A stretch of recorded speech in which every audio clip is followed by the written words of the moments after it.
আসসালামু আলাইকুম ভিউয়ার্স, আশা করি সবাই ভালো আছেন। চলে আসলাম আপনাদের সামনে নতুন একটি ভিডিও নিয়ে। যারা এখনও আমাদের চ্যানেলটি সাবস্ক্রাইব করেননি তারা এখনই চ্যানেলটি সাবস্ক্রাইব করে বেল আইকন ক্লিক করে অল অপশনটি সিলেক্ট করে রাখুন, যাতে আমাদের চ্যানেলে নতুন কোনো ভিডিও আপলোড করা হলে সবার আগে আপনাদের কাছে নোটিফিকেশন চলে যায়। চলুন আর কথা না বাড়িয়ে মূল ভিডিও শুরু করা যাক। আজকের ভিডিওটি মূলত মৌচাক নিয়ে। আজকের ভিডিওতে আমরা শিখব মৌচাক কাটার দোয়া।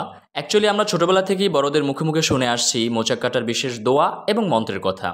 আসলে সত্যি বলতে যেরকমটা বলা হয়ে থাকে এরকম কোনো তন্ত্র বা মন্ত্র নেই, আর কোরআন এবং হাদিসের কোথাও মৌচাক কাটার বিশেষ কোনো দোয়ার কথাও আলাদাভাবে বর্ণিত হয়নি।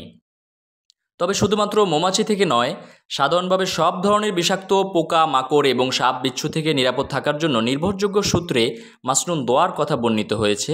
মুসনাদে আহমদ সহ বেশ কয়েকটি হাদিসের কিতাবে সহি সনদে এই দোয়াটি বর্ণিত হয়েছে। দোয়াটি হলো আউযু বিকালিমাতিল্লাহি তাম্মাতি মিন শাররি মা খলাক।